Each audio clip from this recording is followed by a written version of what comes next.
Welcome to another edition of TFL's Capital Connection. Again with me are our good friends Danny Carroll and Chuck Hurley. And gentlemen, this was going to be our kind of last Capital Connection for the year. But with so much going on, we decided, we're going to keep the people updated. We're going to keep them informed. But right now, Chuck, I got to tell you, I loved the video that we put out over the weekend. The passion you shared about we need people to sign this petition. We need them to share this petition. Yep. But we need to get out, this is their opportunity, put their name on the line to tell a court they're standing for the heartbeat legislation. I know you said in the video, why is this so important?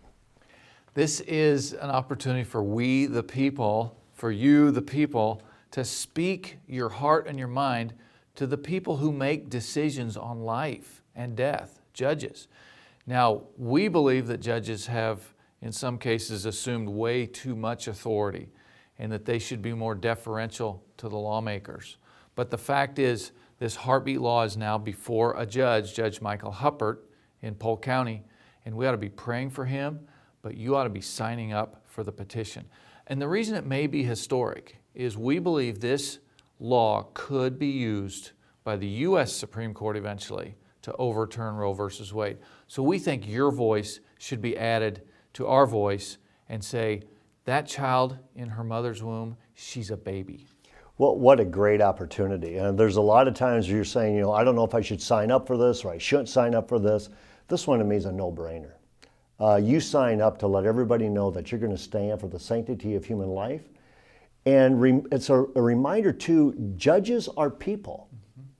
And so when they see that many people signing up that we're standing for the sanctity of human life, I believe it makes a difference. And from my standpoint, this isn't going to be just hundreds of signatures. We need thousands of signatures. And so if you do anything, sign this thing, share it, go to thefamilyleader.com. Everything is going to be there. Matter of fact, if you recall in history, there's 56 people whose names are remembered because they signed that Declaration of Independence.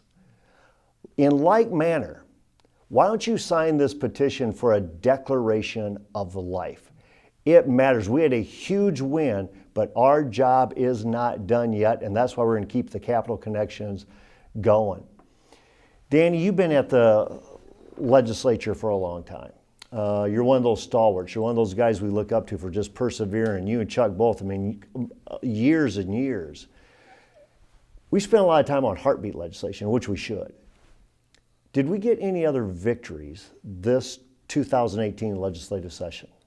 Well, we did, Bob, and thank you for bringing that up. It's important to remember, we talk a lot about the heartbeat legislation. That was actually an amendment. It was a committee amendment to a bill that was passed last year, Senate File 359, which bans the sale of fetal body parts. Our viewers may remember that the Center for Medical Progress last year released a series of videos documenting very disturbing Planned Parenthood's harvesting and sale of fetal body parts. In fact, we actually saw some price lists of the various body parts and how much they sold for in another state. The legislature passed a law outlawing the sale of body parts in Iowa. Now the others would say, well, that wasn't happening. Well, we confirmed it in state law. Also, in the closing days of the session, legislation was passed that bans the ability for a couple to sue for, as weird as the term is, Bob and Chuck, wrongful birth.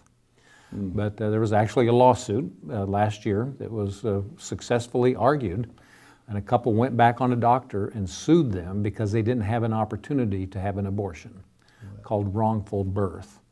And that cause of action is now illegal in the state of Iowa because of this legislature. We had some great victories this past session. Don't let it be missed on anybody. Well, what we're just talked about. One is the killing of babies, which we passed the heartbeat legislation. One is the sale of fetal body parts, where we put in a law that that's not going to happen in Iowa. And then another one about wrongful birth. as if to say, God, you had no idea what you're doing. And this child, we believe in Scripture says it brings glory to the Father, but they're saying, no, that baby does not have a purpose for life. It's a wrongful birth. These are foundational, fundamental, quite frankly, very disturbing issues that we have to discuss this. But praise God that we had a legislature that stand in the gap for the sanctity of human life, that would stand in the gap to prevent the sale of body parts, and that would stand in the gap to say that's not a wrongful birth. God created that child as well. That's all on the life issue. Chuck, are there any other victories on any other pieces? Do we see any movement? Are there hills still to be climbed? Sure. We had some significant victories early in the session, as we shared in the Capital Connection the first few weeks. And then those bills, particularly religious liberty bills and school choice bills, stalled out by, in some cases, one vote in a key committee. And so, there's June 5th primaries coming up in a few districts. Some of you folks will have the opportunity to change the course of those committees and perhaps allow bills like the Religious Freedom Restoration Act and Campus Religious Liberty Acts to actually pass next year. So primaries are extremely important. A lot of people don't show up for primaries, and they should, because there's a significant difference in viewpoint on important issues like religious liberty. Yeah, what we found out this session, we find it out every session. Even when you guys served, you find this out. Leadership makes a difference. Leadership matters. Who we put into office really makes a difference. So that June 5 primary, take a hard look at that. Who's going to be there to advance the causes that you believe deeply in? Here at the Family Leader, we say if it benefits the family or blesses the family, we're all in favor of it. If it's against the family, if it's against God's design, we're going to try everything we can do to stop it. But we need leaders at that State House in order to make that happen. So take a look at June 5 as well, and make sure your voice is heard then too. Danny, I want to go back though real quick to the heartbeat legislation. And then Chuck, I'm going to finish it up because we have some new knowledge in regards to a court date. But Danny, from your voice, why would you encourage these people to sign this petition, share the petition, make it go as viral as you can? To me, this is minimal effort for maximum impact. Well, there's a simple answer to that, Bob. This is all about the Constitution of the state of Iowa. The first statement in the Iowa Constitution says simply, all political power is vested in the people. The people have a right, a constitutional obligation to speak up and speak out. Most people don't. They get confused, they get a little bit mesmerized by the judicial system and the way that they talk. It's never Judge Michael Huppert that's referred to. It's referred to as the court. Or the court's this. Most of us, myself included, have a hard time understanding the difference between this court and that court, federal and so on. But we can speak up. We can sign a petition. We have a right, in fact, I would suggest an obligation to speak up because we have the political power. The judges, the politicians, the government works for us. We are self-governing. The people have spoken. They've spoken decisively in this legislation, and they can speak up now and sign that petition and let the court, Judge Michael Huppert, know what they think and believe. So as Danny says, you have the power. And it's not just you who live in Iowa who have the power. I would share this with your friends all across the country. And the reason is, as Chuck alluded to, this could be a case that goes up to challenge Roe v. Wade. So everybody in the United States of America has an interest in this case. That's how important you are right now. So it's just not you, it's just not your church, your small group, whatever, your friends, your family, all across the country. People you do business with all across the country. Sign this petition and make this thing happen. Chuck, real quick. We understand that the first test of this legislation is going to happen on June 1 in Polk County. Explain in as common sense, remove as much legalese as you can to our viewers what's happening. This is a first step, and what are the possibilities that it goes from here? The reality is this judge, Michael Huppert, has the lives of thousands and thousands of babies in his hand, in his pen. He will sign a ruling either saying this law must not be enforced by Governor Reynolds and all the prosecutors around the state of Iowa, or this law shall be enforced by all the prosecutors and Governor Reynolds. So June 1 is a very critical day. I would say the number one thing is to pray for Judge Michael Huppert, that he would fear God more than he fears man, that he would care more about the phrases in the Iowa Constitution that talk about government's job being to protect life than he would about this moonshadow or penumbra that the U.S. Supreme Court found in Roe versus Wade. So he could do the right thing. And so we're begging him to do the right thing. We have a great legal team that will make all the legal arguments.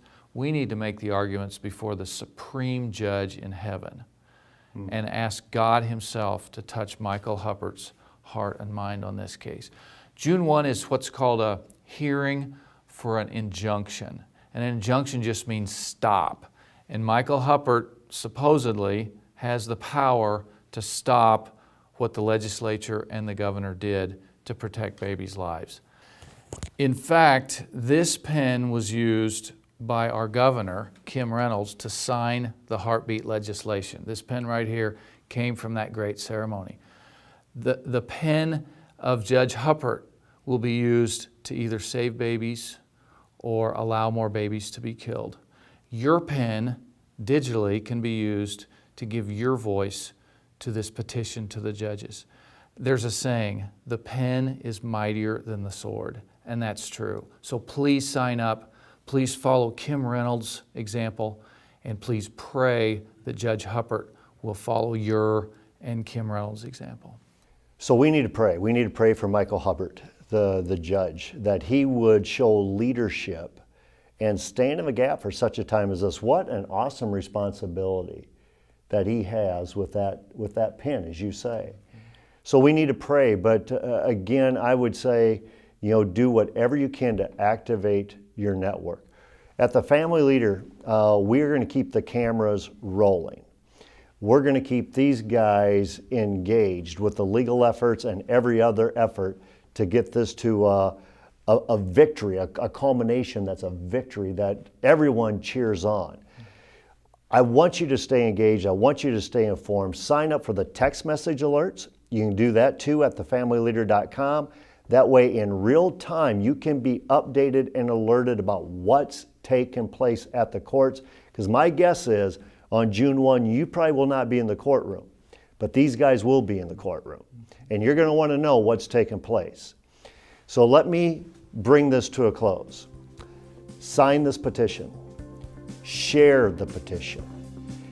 Sign up for the text message alert so you can stay alerted in real time. And then pray and pray and pray and pray and pray without ceasing. And stay tuned to the next Capital Connection.